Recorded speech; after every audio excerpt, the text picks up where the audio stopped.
Good morning and welcome to this webinar.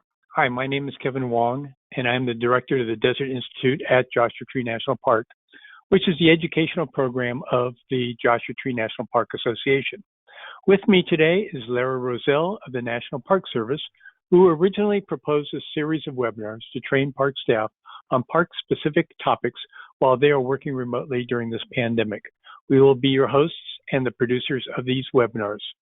Before we get started, I'd like to offer some tips on how to use this webinar effectively. As internet bandwidth is heavily used in California due to the stay-at-home direction, and so many of us are working remotely, we may have issues with internet connections. If you have audio or monitor issues during this webinar, it may be due to having too many programs open, including email or Facebook, which have regular updates. These will reduce your access to bandwidth. In addition, when the webinar begins, you will see a small control panel on your screen, generally in the upper right corner. There is a question mark and a dialog balloon. If you click on the question mark, you can ask questions that we will present to the presenter during this presentation. We will also unmute the audience at the end of the presentation so that you can ask questions.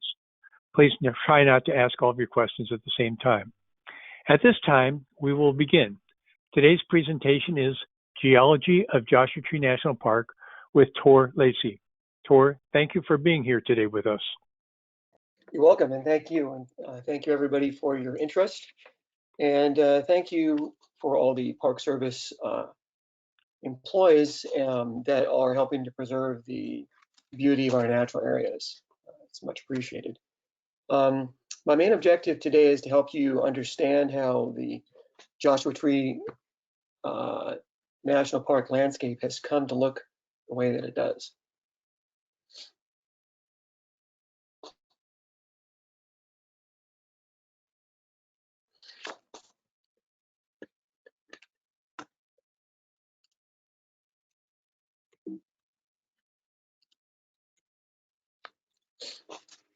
All right.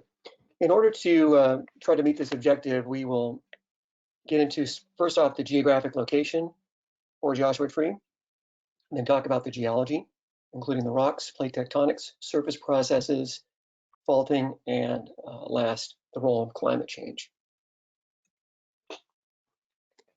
Geography.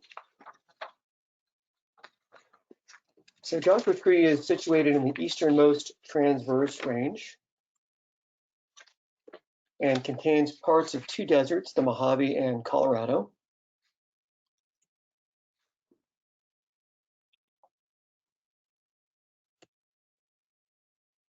The deserts exist here because of a rain shadow effect. You're probably familiar with what this is, but the moist air coming off the Pacific is blocked by the local mountains, and the result is dry, warm air coming down the leeward side of the mountains. This is how many deserts on Earth are created. And of course, we have the Joshua Tree here, which is the definitive vegetation between the Mojave and Colorado deserts.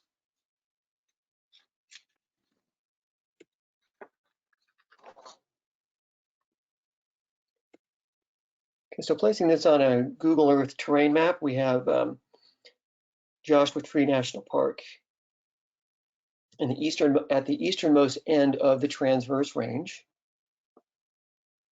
Transverse range includes the San Bernardino, San Gabriel, and Santa Monica Mountains, as well as the Channel Islands.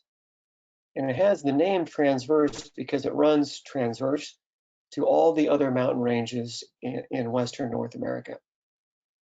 More on this later. So I'll start off here with a question for you. What principally controls the physical characteristics of any given landscape?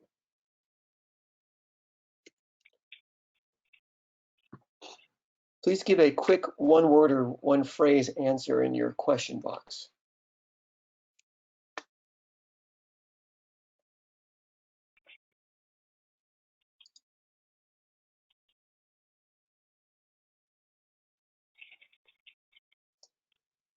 And Laura, I don't know if I can see those answers coming in. Aha. Well, we have a three-way tie between weather, wind, and water right now. Okay.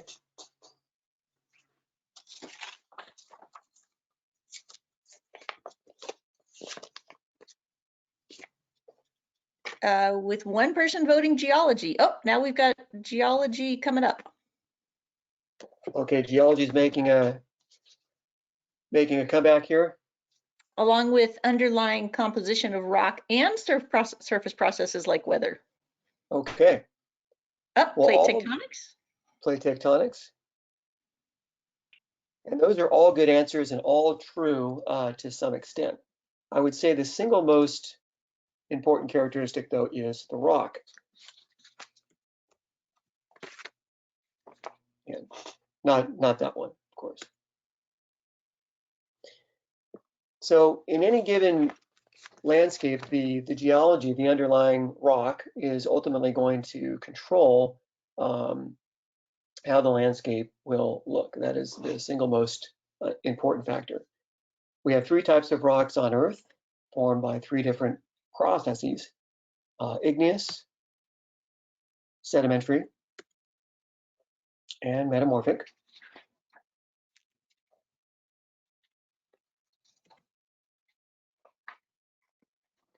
So another question: what type of rock is chiefly responsible for the Joshua Tree landscape?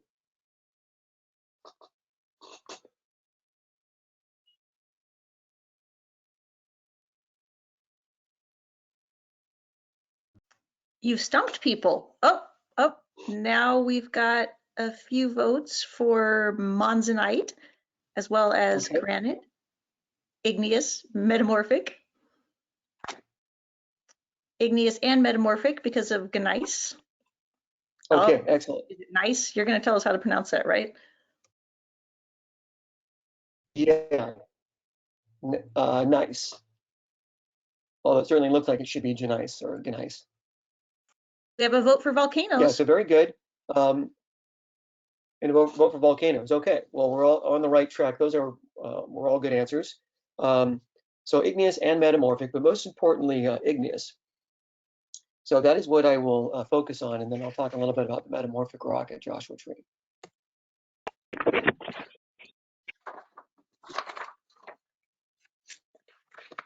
So Joshua Tree is composed primarily of granitic or granite-like rocks. We say granitic because granite needs to have a very specific composition in order to be a true granite. The granitics are felsic in composition, which makes them light colored.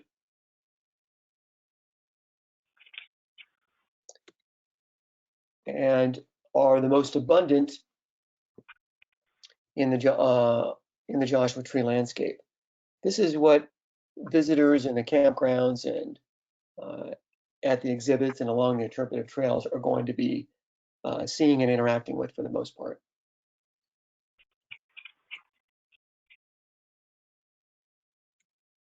Another igneous rock we have at Joshua Tree is basalt, which in contrast to granite or granitics is mafic in composition, which will make it dark colored. There is some basalt visible in the park, most notably along Geology Tour Road where Malachi Hill is.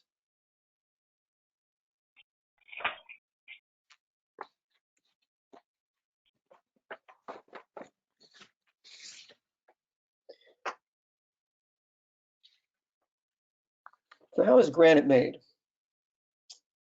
Because granite is the most important, I'd like to talk about this rock in more detail. And when I say granite, I mean granitics. But in order to talk about how granite is made, we need to talk about plate tectonics.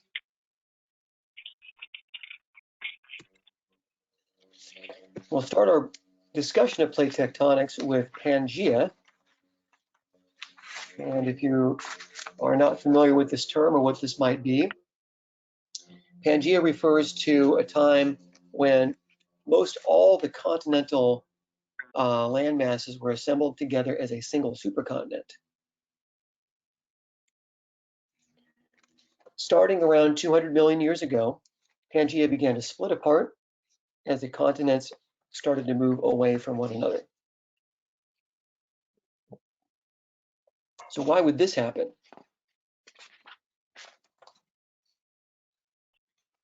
So that brings us to plates and plate tectonics.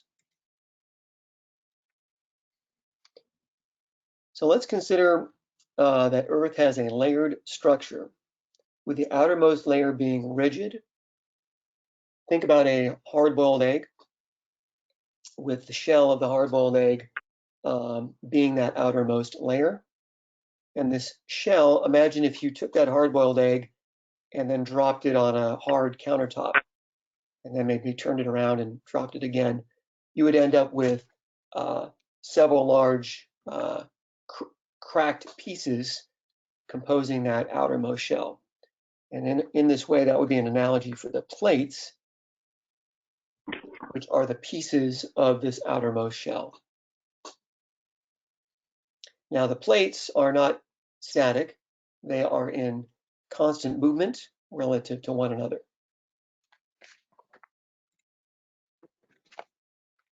The reason that they are constantly moving is because rising heat from the core pushes these plates apart in some areas, and in doing so creates new crust, while gravity pulls the plates into Earth's mantle in other places, and in this way destroying the old crust.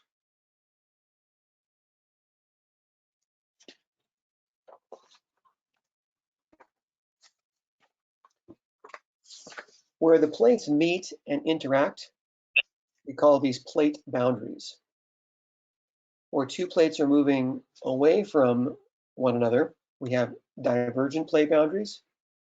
And where two plates are moving towards each other, we have convergent plate boundaries. And for our discussion today, convergent plate boundaries are most important. In particular, this is how the granitics are made at Joshua Tree. So we're going to look at this illustration here, which shows us what happens when two plates, one composed of ocean crust, collides with another plate made of continental crust. When this happens, the denser oceanic crust will always subduct or dive under the overriding continental plate. Through doing so, subduction results in making magma, which rises towards Earth's surface. From this magma, continental volcanic arc mountain ranges are created, such as the Cascades. So this is happening on the surface, while at depth, enormous volumes of granite are made from the solidified magma that did not make it all the way up to the Earth's surface to fuel the volcanoes. Today's modern Cascade range is how it was all along California, going back, let's say, on 100 million years ago.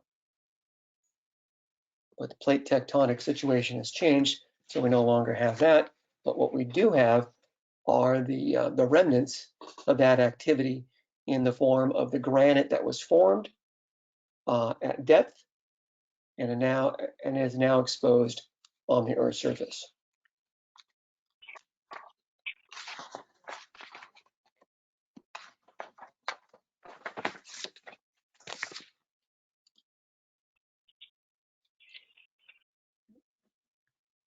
Let's get into this into some more detail. So subduction and the making of granite. So this cross-sectional view, very similar to the previous slide, shows the oceanic Farallon plate, the predecessor to the Pacific plate, subducting beneath the North American plate. Now let's go through the steps that are outlined here on the right to form granite. So step one, heating of the subducting plate causes water that's trapped in the rock to be to escape from the subducting sea floor. This rising water is so hot that it causes rock of the mantle to melt. From this melted rock, a mafic magma is formed. The mafic magma is less dense than the surrounding rock of the mantle, so it rises up. Think of a lava lamp with the lava or the wax in the lava lamp getting heated up by the lamp, expanding, and then becoming less dense, rising to the top of the lava lamp. At 3, we see that the magma has stalled out. So it says here, magma, the mafic magma rises and underplates the continental crust. And this happens because the mafic magma, while less dense than the surrounding rock of the mantle, is more dense than the overlying continental crust. So it stalls there. However, it's still very, very hot. So heat from this mafic magma causes local melting in the continental crust, forming felsic magmas. Felsic magmas are less dense than mafic magmas, so they can more easily rise through the continental crust. 5 and 6, felsic magmas rise along with mafic magma, and this gets a little bit complicated because we talk about the composition of the magmas changing over time, but the end result is that you get felsic and mafic magmas rising into the shallow crust with mixing and melting happening, and again, changing the compositions of the magmas over time. And eventually some of this magma will get close enough to the Earth's surface to fuel volcanoes, like the continental volcanic arcs of the Cascade Range. However, in most cases, most of this magma, does not reach the Earth's surface and instead cools and solidifies into a large mass of intrusive igneous rock within the crust. I'll talk more about that in a bit.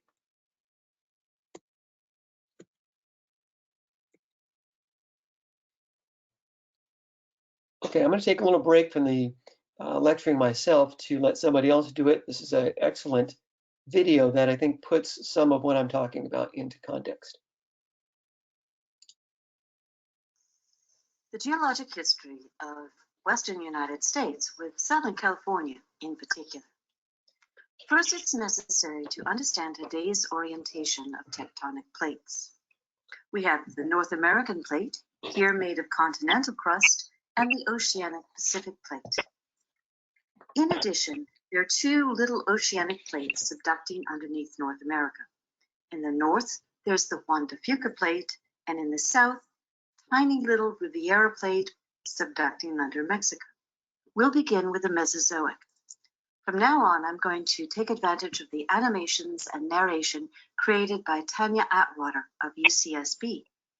So we'll begin with the late Cretaceous, about 85 million years ago.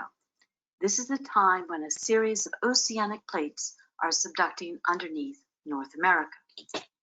During the late Mesozoic, the western edge of North America was the subduction zone. Most of the basement rocks in Southern California were created in this environment. As you look at the mountains of California, like the Sierras and the coastal ranges, you'll notice that they have a distinct north-south orientation. This is a direct result of the subduction that went on during the Mesozoic and the early Cenozoic.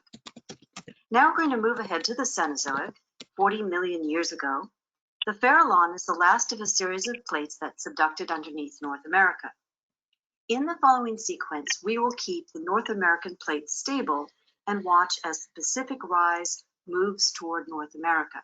Remember, we're keeping it stable, but in fact, all plates are moving relative to all other plates.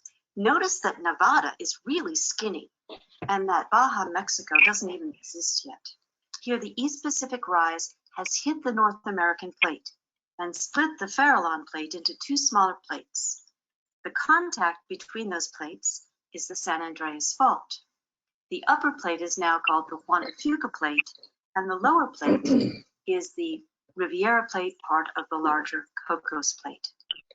18 million years ago, the San Andreas Fault has grown as the Mendocino triple junction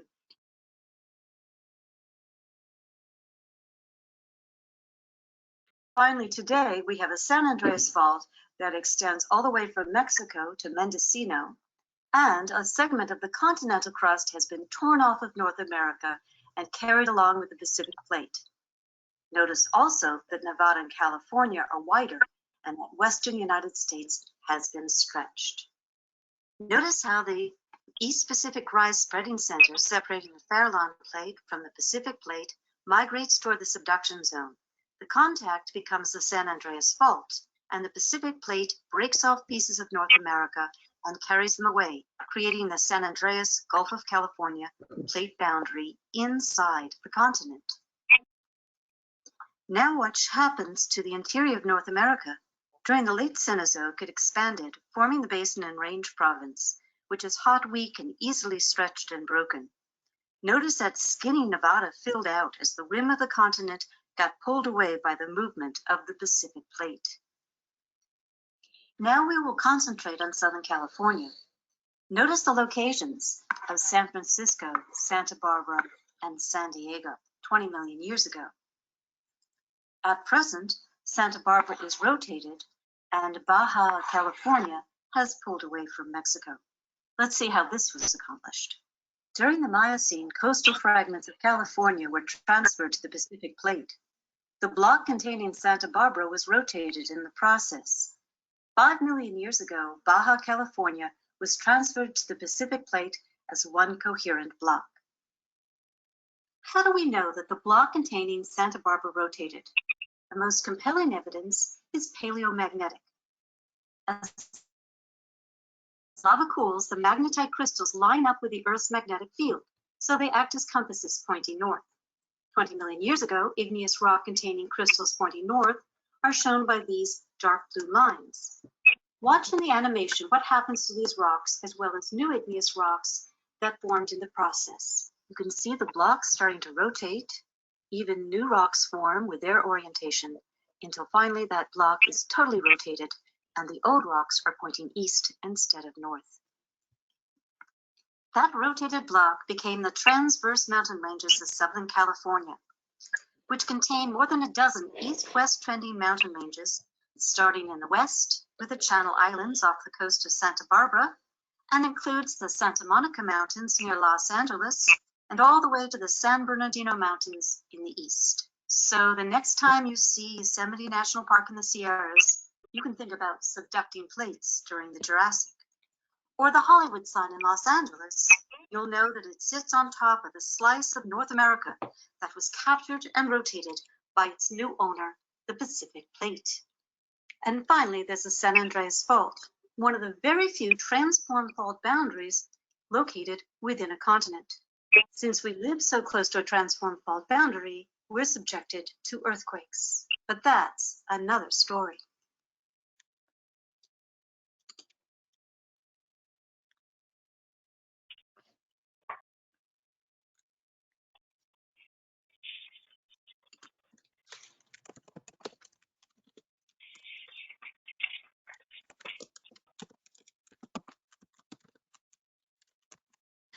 Well, my goodness, Tor, we have one question.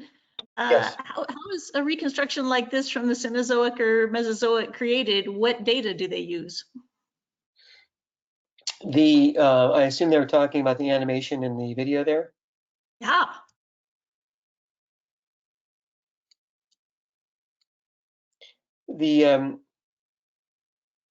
In terms of the rotation of the block of crust, shown by these dark blue lines. It's based on this paleomagnetic data. So what that means is when igneous rocks form, they contain minerals that are attracted to the magnetic polarity of the Earth and will be pointing towards the magnetic north or the North Pole.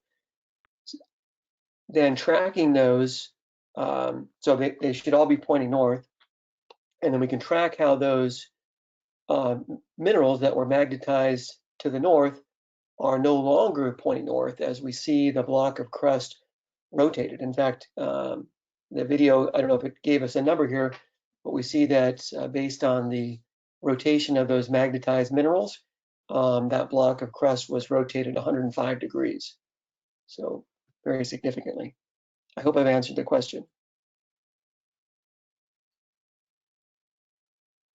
Yeah, and we also have a couple of comments about, packing. First of all, how many millions of years or hundreds of millions of years were packed into that video? This one here is going back to, I think, 80s where they start here. Let me go back to the beginning. Yeah, so I think they're starting at about, okay, they've got 40, for some reason I think 80. But this, I'll maybe just place it here. So here where it says 40 million years ago, and then you have the Farallon plate right up against the North American plate. That was the situation from roughly 200 million years ago, perhaps closer to 180 million years ago, but let's just say 200 million years ago, until about 30 million years ago, during which time North America was moving westward away from what was once Pangaea, and all the while this Farallon plate was subducting beneath North America. So that's 150 million years at least of subduction and 150 million years of generating magma, which slowly rose to the surface, creating volcanoes on the surface and enormous volumes of granitic rock in the subsurface. So I would imagine everybody's familiar with the Sierra Nevadas. The Sierra Nevadas are more or less one gigantic mass of granitic rock, the culmination of many individual blobs of magma rising up, cooling and crystallizing to create a single cohesive mass. And that took place over the course of roughly 150 million years. Ooh, and a good question. What are the minerals that were magnetized? Are they present today, and were they a factor of human settlement in the east to west transverse range? Ooh, that is a good question about the human settlement. Yeah, perhaps on that, magnetite is a mineral that you can imagine is magnetic based on the name. So that is one that's going to get aligned with the poles as the lava comes out of a volcano, and you have hours or days before the lava is completely solidified. So you can imagine a magnetic particle in a liquid, it is able to rotate around and line itself up just like a compass needle. In the same way, we are able to prove that sea floor spreading is happening at the bottom of the oceans because of the same logic with the alignment of the magnetic minerals.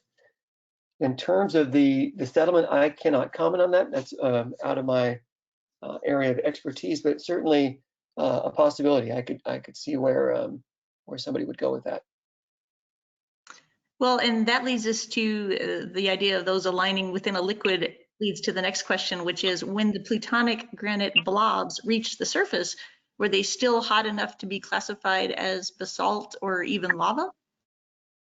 The granite is formed and solidified 10 to 15 miles deep in the crust. So it is long since cooled when it gets to the Earth's surface, tens of millions of years later. Okay, and some of us are for the first time understanding what happened with the transverse range. A question, how unusual is it to have east-west mountain ranges, and do others or all of them have this same rotational plate origin? So no to the second question. That is rather unique. California, in particular Southern California, has a very complicated plate tectonic history, very complicated tectonics, and therefore complicated geology. There's kind of almost everything going on here. So this capturing and rotating is not a common geologic phenomenon, although it has happened before. And in answer to the first question, the east-west trend of mountain ranges in North America is not common. The transverse range is the only modern day mountain range that does that. It's the only one that is actively growing that runs east-west roughly. In the eastern hemisphere, the major mountain ranges there do trend east-west. Think of the Himalayas and the mountains that you go as you go from the Himalayas into the Middle East and all the way over to the Atlas Mountains and the Pyrenees Mountains in Western Europe and North Africa. Those all have an east-west orientation. Again, tied into plate tectonics, but different plate tectonic scenario there than on this side of the globe. That's all the questions for now. Okay, great. Very good questions. I will move on.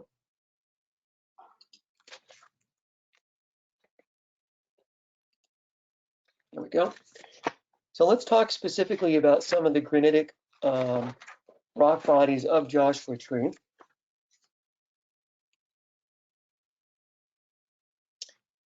So the photograph on the slide there with my hand lens is a typical granitic rock. I believe I took that shot at Hidden Valley, at the trailhead there.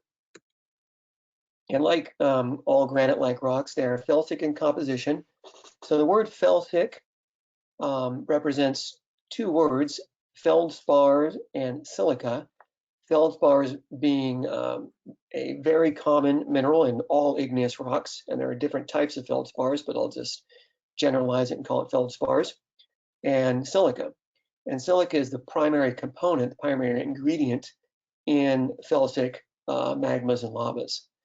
Pure silica crystallizes to make the mineral quartz.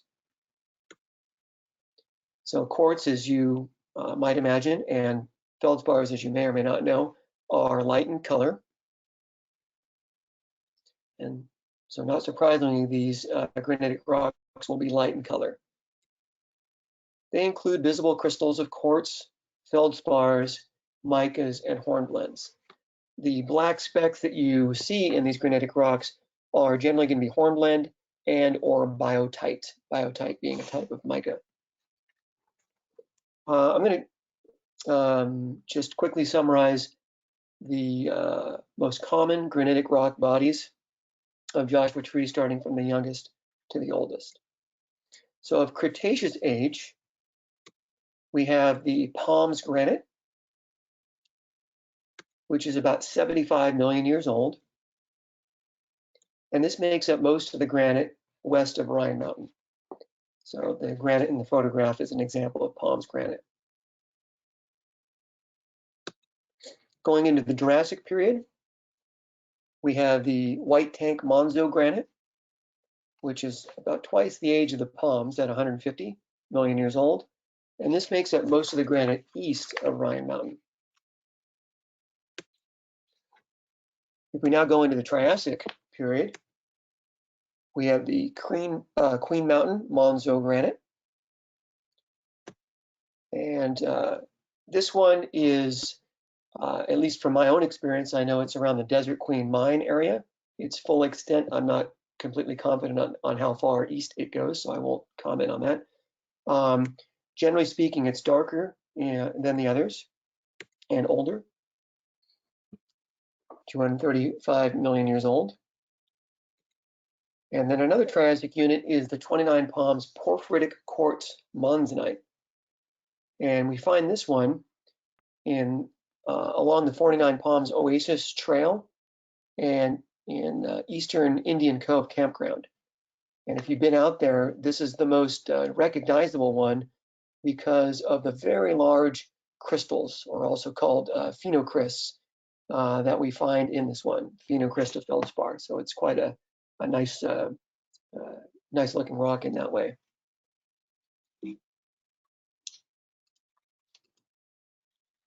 And this guy's just a little bit older than the Queen Mountain, and the phenocryst being crystals of orthoclase. Orthoclase is an example of a feldspar.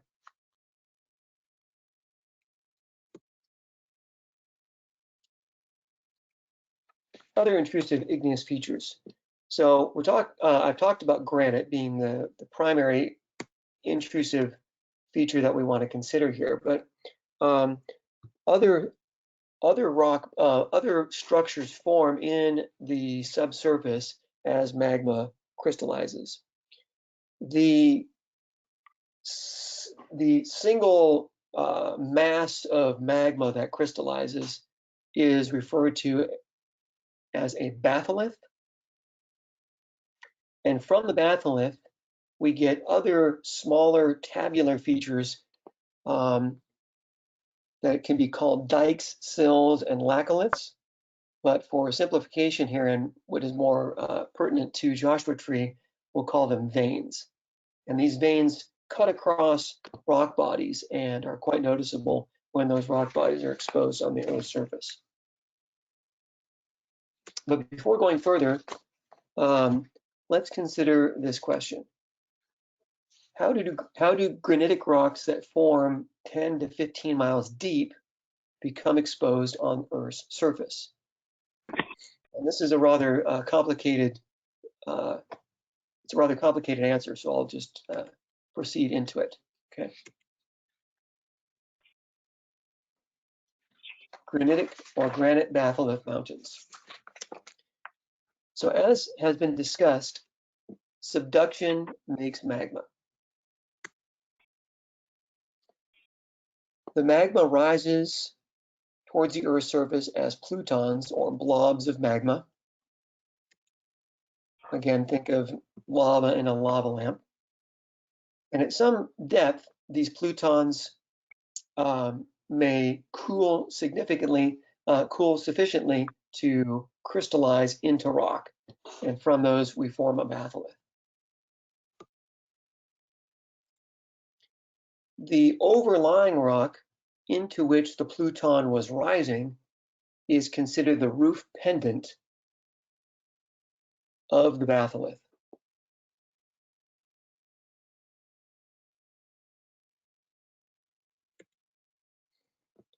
So let's try to visualize that here. So subduction, making magma. Again, a significant amount of that magma will never reach the Earth's surface and instead cools and solidifies into rock, which we call a batholith. The overlying rock, which is referred to as well as the country rock, or the original rock of the continent that was there before the magma came up into it. That country rock is forming a roof over these bodies of granitic rock. And we refer to those as a roof pendant. And you'll see here I have pinto gneiss in parentheses. I'm going to tie into that in a little bit here. Okay. So in order to answer this question,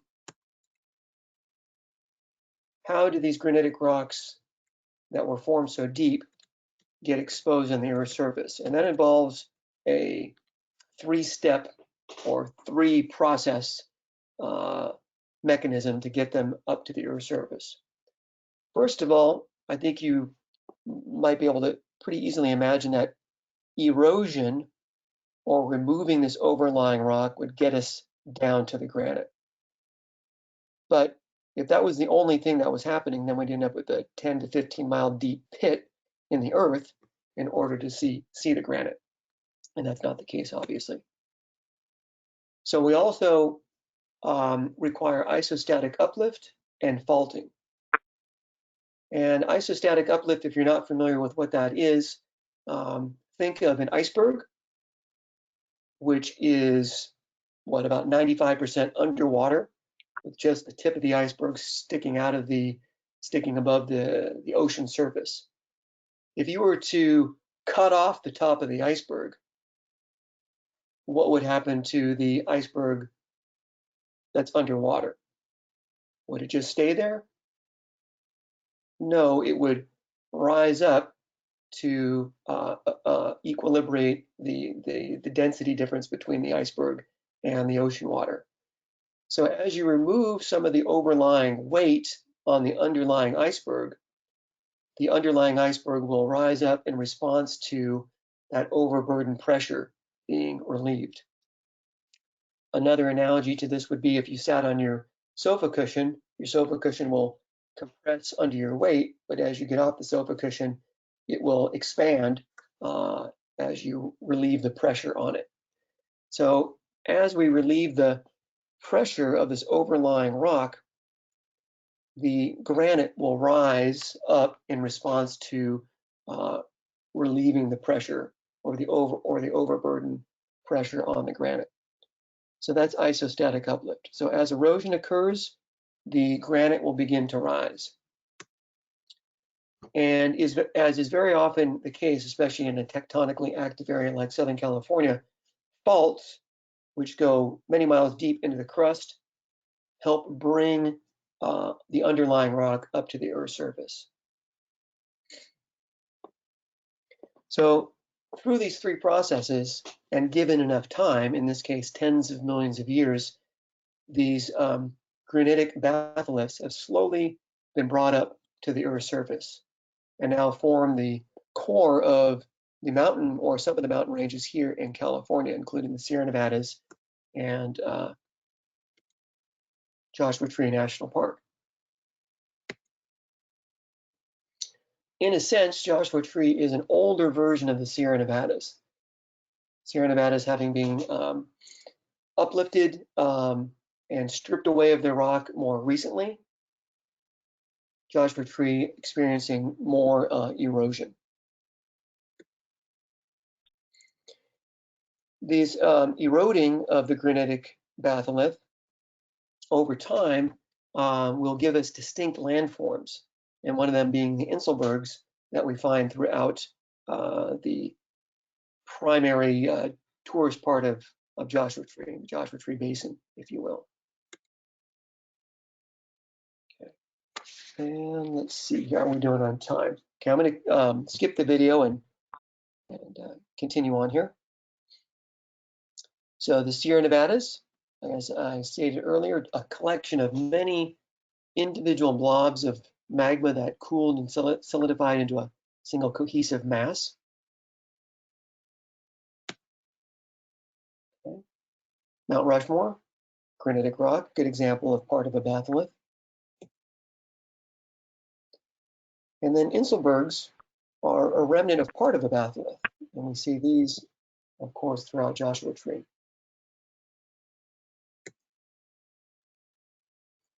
This photograph here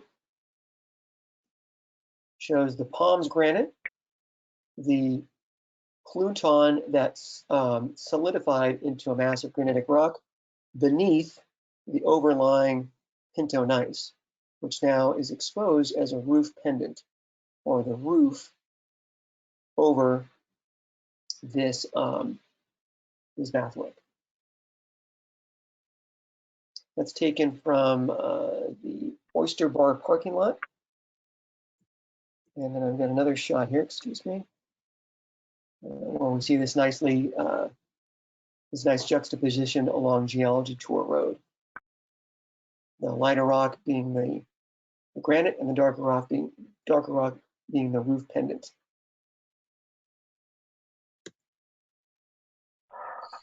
Okay, so I mentioned the veins, and depending on where you are in the park, we see excellent examples of these tabular bodies crisscrossing through the granitic bodies.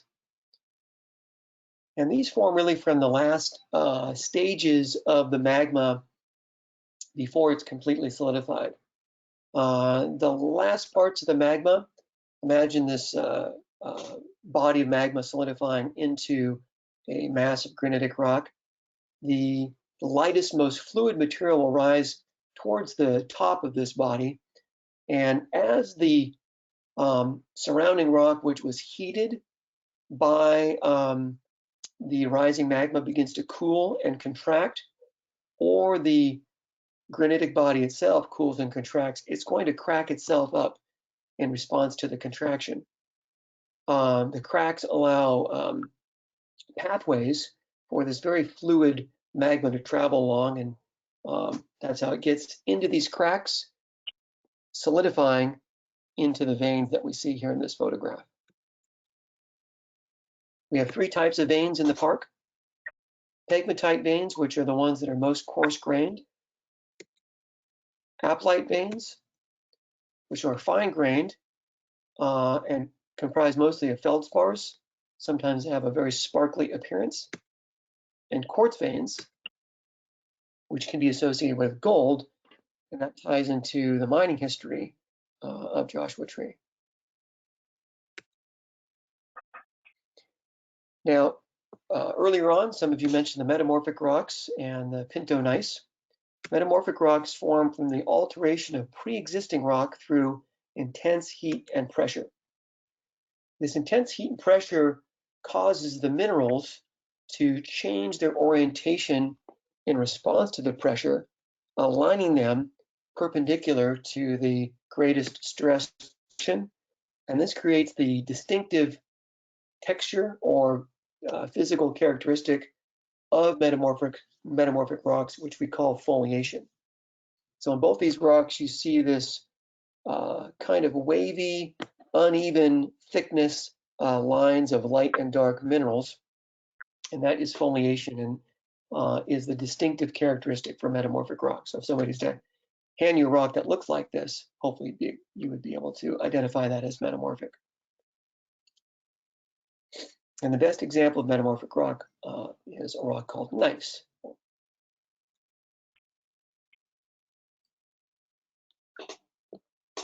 And one of the metamorphic rocks bodies in Joshua Tree is the pinto gneiss, which goes way back in time.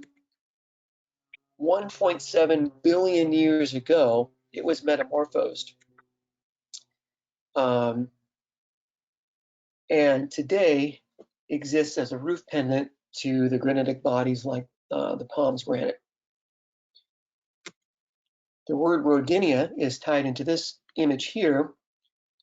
This was part of a very ancient supercontinent going back at least 1.7 billion years ago. So a pre-Pangea supercontinent, if you will. As this supercontinent came together, the rocks were squeezed, compressed, and metamorphism happened. And that at that time, the pinto gneiss was made. Constructive versus destructive geologic processes. So up to this point, what I've been talking about are constructive geologic processes. These are processes that add new rock to the crust or build up the crust in some way. They construct. And on Earth, these are ultimately driven by plate tectonics. Because of plate tectonics, we have things like volcanism. A volcano erupts. While the eruption might be destructive to plants and property, that's not geologic, so that's not what I mean by that. The product of a volcano, geologically speaking, is that it's creating new land. Lava comes out, solidifies, and becomes new rock, and the volcano grows in size. That's constructive. So any making of rock, and in this case magma solidifying into rock, is constructive. Tectonic uplift, or the rising of the land, is a constructive process. But on Earth's surface, we have another process that works in opposition to the constructive geologic processes, and those are destructive processes.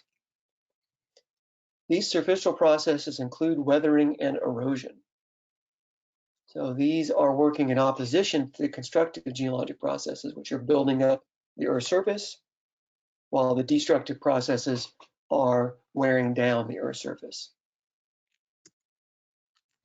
Let's talk specifically about weathering, because that plays a very important role in shaping the Joshua Tree landscape.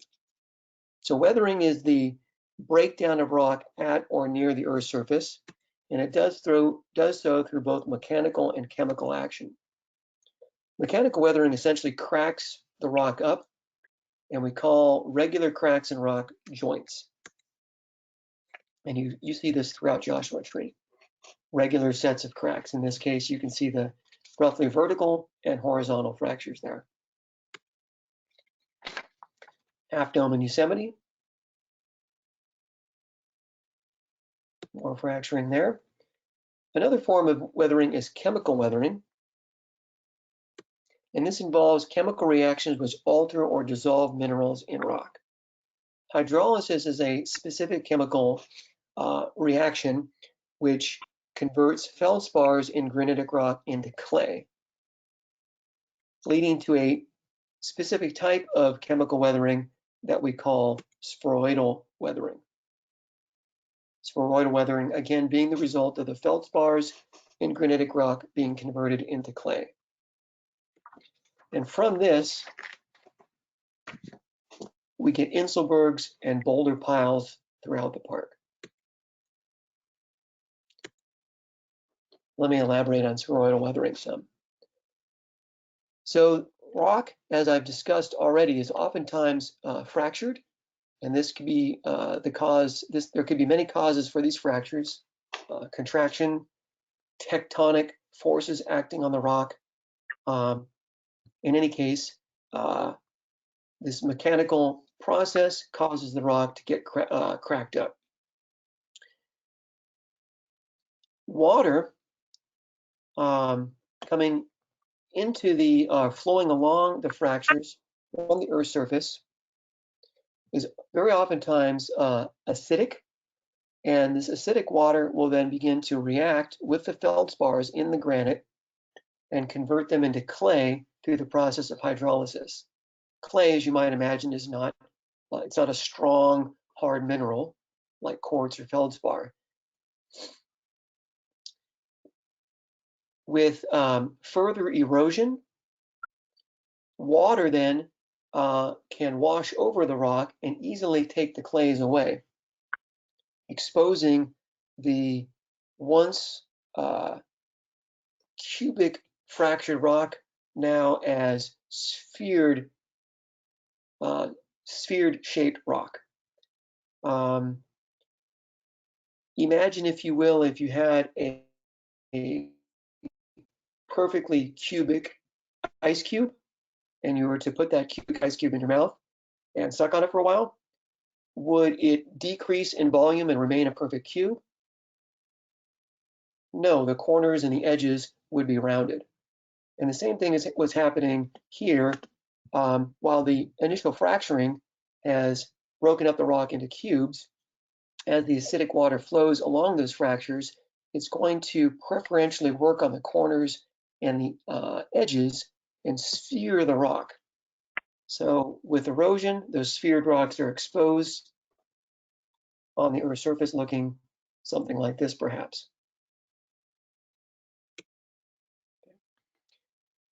This is a situation where the subsurface has been exposed by erosion, and we see how the rock was being sphered in the subsurface.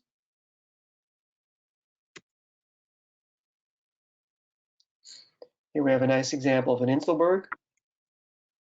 And like many of the rock in Joshua Tree, it has this sphered nature.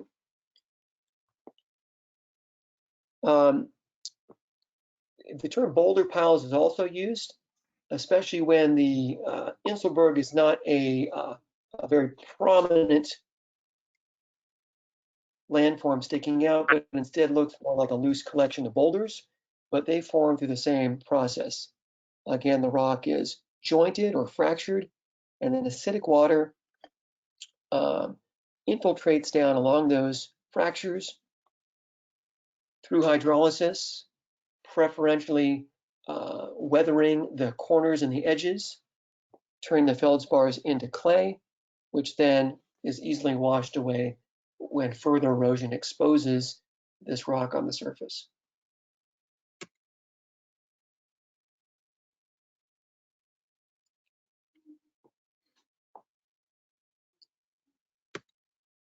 So let me say a little bit about the tectonic uplift that has happened in the Joshua Tree area.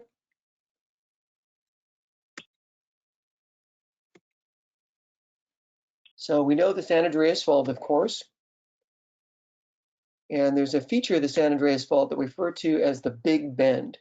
And that happens here in Southern California, where the San Andreas Fault makes a fairly sharp left turn if you go from south to north. And along this bend compression is happening as the Pacific plate on the left here is trying to fight past the North American plate.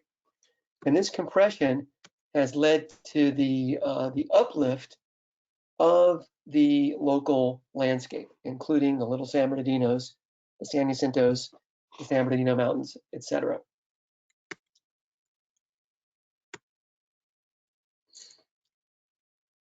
Faults that are in and around Joshua Tree include the Pinto Mountain Fault, which makes an oasis along the northern edge of the park, the Blue Cut Fault, which creates a pull-apart basin known as Pleasant Valley along Geology Tor Road.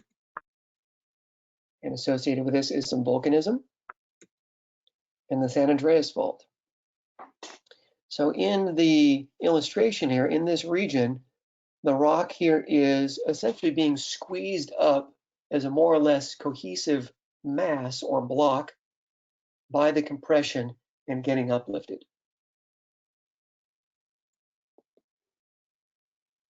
Here's a Google Earth shot of the Oasis of Mara created by the Pinto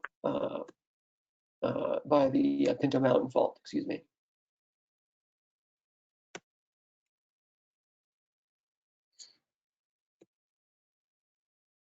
And then here we see the San Andreas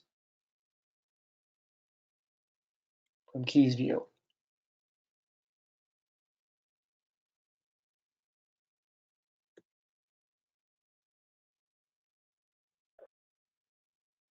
On the other side of that is the Pacific Plate. And from Keys View and the rest of Joshua Tree, you are on the North American Plate. And finally, we have climate change playing a very important role in the last stages here of shaping the landscape of Joshua Tree. Okay. In the past, it was cooler and wetter in the area which is now Joshua Tree National Park, meaning more vegetation and thicker soil. But recently, the climate has warmed and dried out. In addition to that, well, along with that is the tectonic uplift of the local mountains, including the San Jacintos. And earlier I mentioned Joshua Tree being in the rain shadow of the San Jacinto Mountains. So combined with the natural warming and drying that has come with us leaving the last glacial period, we've also had local tectonic uplift, which has put Joshua Tree in the rain shadow of these mountains. A third factor is, of course, human-induced climate change, which is also serving to warm and dry out the region of Joshua Tree.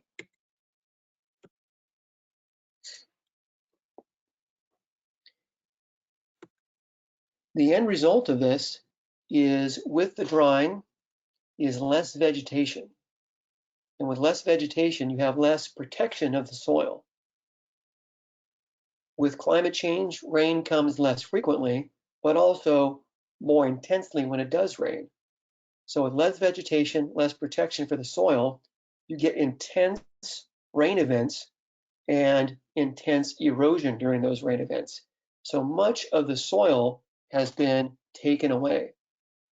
And in doing so, has exposed the Inselbergs and the boulder piles.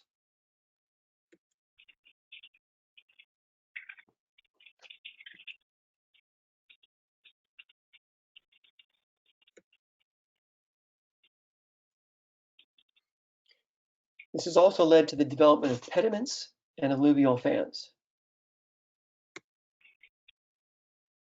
Because the spheroidal weathering and Inselbergs are such a distinctive aspect of Joshua Tree, I'll just say another thing about them here, like this illustration, that would show how it might have looked in the not too distant geologic past. You may not have noticed the Inselberg at all. It might have been mantled by a thick layer of soil, looking like a tall hill. But with the climate drying, vegetation decreasing, and more intense erosion, the soil is stripped away, exposing these spheroidally weathered boulders and top of the Inselberg, and you'll get the Inselbergs and Boulder Pile Mountains.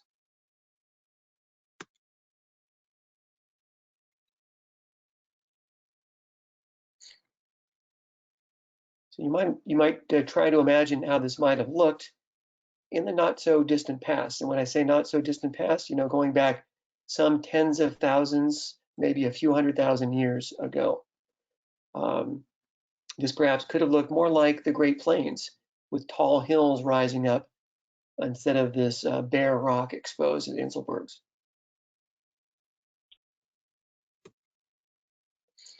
And the pediment is the more or less flat area of bedrock exposed in the foreground between that and what would have been a continuous mountain front before, or hill front before erosion stripped everything away.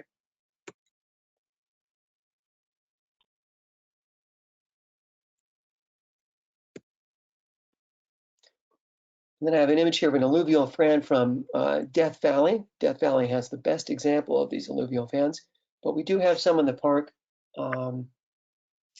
in particular in the basins.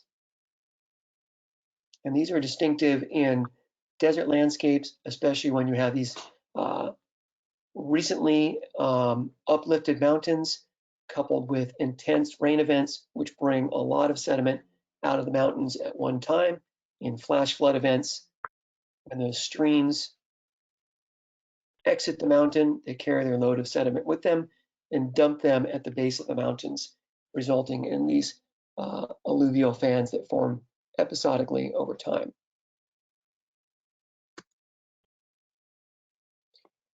So some evidence for the past thicker soil horizons are visible throughout the park. And we see these as what we call soil notches or dissolution marks. And you can just see it as a nice line across the rock here, across the rock here. And again, I'll use this nice drawing here. So if this is how it was in the past, you had thicker soil. Associated with the soil, you have vegetation. Acids form as water interacts with the biologic matter. The acids react with minerals in the rock through the process of, say, hydrolysis. Hydrolysis turns the hard feldspars into clay, and then when you have these more recent intense rain events, that clay is easily washed away. And in the bottom drawing here, that would be very much like what we have here. Perhaps the most famous example of this would be Skull Rock. Imagine the ancient soil, top of the soil being at the eye sockets there. Okay, so thank you very much for your attention and participation. I hope everybody is well and stays well. Any last questions?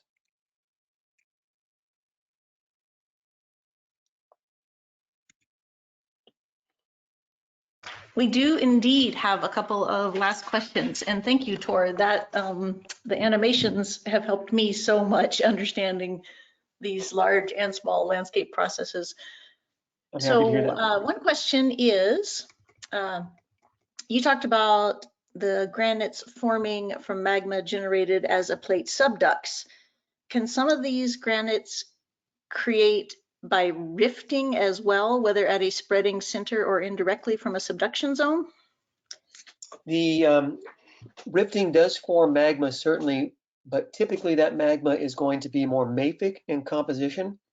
Just for the sake of time, I didn't get into those terms too specifically, but mafic refers to more magnesium and iron in the composition of the magma, and that will result in something like a basalt, which is going to be very dark. So rifting happens along the seafloor, and all the new seafloor created from that lava is mafic in composition. We also have continental rifting happening. That's happening here in California. We have Malachi Hill and Joshua Tree, and many other recent volcanoes like Pisgah Crater and Amboy Crater, and those are associated with rifting as well. And again, those guys are mafic in composition. Excuse me. So apparently there is a source somewhere that states the Park Monzo granite was formed by rifting, but that may be a single occurrence of that assertion. Yeah, I'm gonna stick with the subduction and the process that I outlined for the creation of the Monzo granite. Okay. Yeah, that is my understanding. Next question. What allowed for the cube-like nature of the phenocrysts in the 29 Palms polyrific granite? Yeah, the cubic, that is the natural crystal habit for feldspars. Crystal habit being the shape that the mineral wants to be. So quartz is a mineral probably most people are familiar with, and if quartz can grow as it wishes, it grows into these really nice slender prisms with a pointy top. Feldspars, if they grow as they wish, they're going to form blocky rectangular cubes. Okay. Can you elaborate more on how veins forms and the introduction of additional minerals into those veins? And I'm guessing this is with respect to the gold. Yeah, the gold-bearing veins, you are getting hydrothermal solutions that are depositing those precious metals, and that is a more recent phenomenon associated with faulting. So as faults have dissected the region of Joshua Tree in more recent time, those faults go down quite deep, and it's quite hot down there, and you will get fluids generated that then need a pathway to migrate along. So you'll get fluids coming from many miles down, and those very, very hot fluids will dissolve minerals in the deeper crust, and then as the hot fluids rise, they are cooling, and at some point they're going to get cool enough where those dissolved minerals will precipitate back out, and you'll get your gold, turquoise, silver, copper deposits. I'm just thinking of some of the minerals that I know of associated with the mining at Joshua Tree.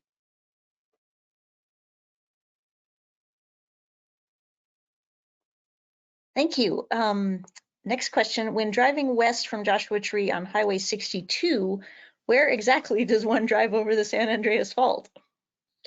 Yeah, very subtle. I have tried to pinpoint that exactly, and if you give me a second here, let me see if I have it handy. I actually do have the mileages along which you can identify them, because I have researched this. When I come out there with my class from Cerritos College, I mention this as we go along there. So luckily here, I just was able to turn to the page pretty quickly.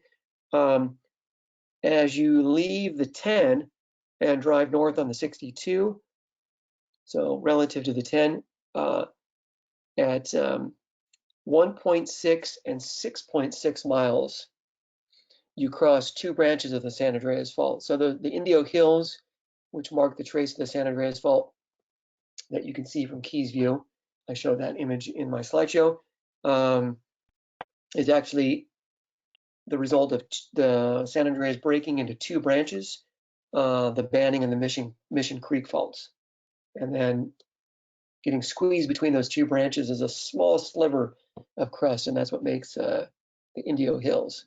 So it's pretty subtle there. You really can't see it from the ground level. I've looked carefully about 10 times now, and there's nothing there that jumps out at me that says, oh, here it is. Okay. Are there any areas of the park that contain aquamarine? Not that I know of, but that is not to say that it couldn't be found, because I believe there's quite a bit of that has been mined in the San Diego area, in San Diego County, maybe I should say. So I would say none that I know of. I know a little bit about the mining, but not a whole lot. I'm going to say it's possible, since it has been found kind of sort of nearby. All right, so folks should keep looking. What exactly is Malachi Hill, a volcanic neck? Yeah, volcanic neck. So think of that being the remnants of a volcano. Whether the magma got close enough to the Earth's surface to actually create a proper volcano is up for debate. So you could have had either a volcano there in the Malachi Hill area, and the structure of the volcano, the cone, has since been eroded away because it's been some millions of years since that was made. Or it could have been magma that got pretty close to the Earth's surface, but didn't make a proper volcano. But in any case, the magma that solidifies in the subsurface, so we're probably talking within a mile of the Earth's surface, is generally going to be more resistant to weathering and erosion than would have been the volcano itself. So the volcano itself or the overlying rock that was there has been stripped away, and Malachi Hill is proving more difficult to erode than the surrounding material. So that's why it still exists as this prominent feature. Okay, we also have several expressions of appreciation and to be able to review this again in slow motion, which we can make available in the video, and a request that the video we didn't get to see, if there's any way you could provide that to Kevin so that that could be part of the video for people to review. Yeah, it's connected to the animation there. It's not much. It was just it's a kind of putting that animation into play. It may be easiest if that person is still on. I could just play it right now. It really will take about 2 minutes, maybe. That'd be marvelous. I think Yeah, there's considerable interest. Okay. Yeah, let me bring it back here. Is it here or is it here? I think it's here. Yeah, it's good. I was just watching the time and I didn't want to I was trying to keep it under 11 o'clock. Okay, so here I go if whoever asked that question is out there.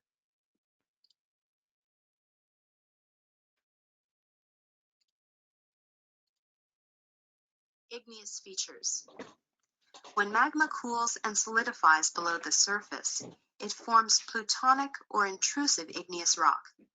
When this rock is exposed at the surface, it is called an igneous intrusion.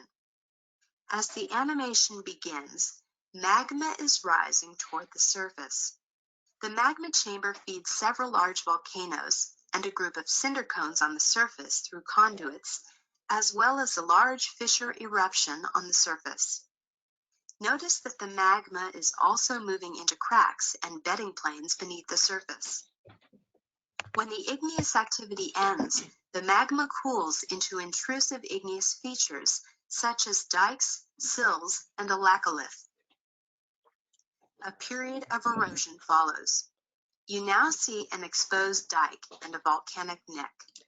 Yeah, so this does a nice job of also explaining the volcanic neck, so you could connect that to Malachi Hill. The laccolith has now been exposed as a gently rounded dome of plutonic rock. Further erosion exposes a batholith on the surface. Batholiths form the core of many major mountain ranges, such as the Sierra Nevada in California. All right. Hopefully that was helpful. Yeah, wow. And there's a great parting question here, which is, what is the geology future of Joshua Tree? What should we expect to see in future generations? Yeah, that is a good question. Well, I would say in the immediate future, and I'm speaking as a geologist here, so to me that means in the next thousands of years to come, we will see continued erosion and more stripping away of the soil. So the Inselbergs will become more prominent, taller, if you will, relative to the surrounding lower lying areas. We might even find new Inselbergs being exposed in areas that we hadn't considered. The area will continue to rise in elevation. Tectonic activity is not going to stop anytime soon. So it will get higher in elevation. With the increasing elevation, maybe that will change the vegetative type. Maybe the Joshua Tree itself won't be able to tolerate the higher elevations, which would be an interesting thought. If, say, 10,000 years down the road, we don't have any Joshua trees because it's grown too tall or too dry. So yeah, I would expect that vegetation will change with elevation and climate change as well. Yeah, that's my first thoughts to that question. I guess geological predictions are very safe to make because we won't be around to catch up with you on your predictions. Nobody's going to be able to prove me wrong, so yeah. Exactly. Okay, well, that was so marvelous. Thank you so much for the animations. I myself can't really focus on anything that's not moving, and so geology is always a mystery to me, but you have made it move, and so I can understand it better. Thank you. Kevin, thank you for that. Yeah. Anything else? Thank you. Yes, this is Kevin again. Tor, thank you for being here today. Just a comment to the staff members that are listening in and watching. Tor will be teaching a Desert Institute class, Geology, Creation of the Joshua Tree Landscape, on November 2 and 3, including field components. And of course, park staff have the opportunity to join in on these classes at no charge. There are limited spaces available, so you can contact me at any time and through the Desert Institute. So, and thank you to our audience. This afternoon's webinars will be with Ruth Nolan, No Place for a Puritan, The Literature of California's Deserts. And at 3 o'clock, Chris Smith and Jeremy Yoder will be presenting the Joshua Tree Genome Project. The Joshua Tree Genome Project aims to identify Joshua Tree genes responsible for adaptation to climate and to develop genetic information that will aid in the long-term conservation planning. And next Wednesday, we have Kurt Boechner on amazing desert insects. So until then, please stay safe and stay healthy. Thank you. Thank you, Kevin. Take care, everyone.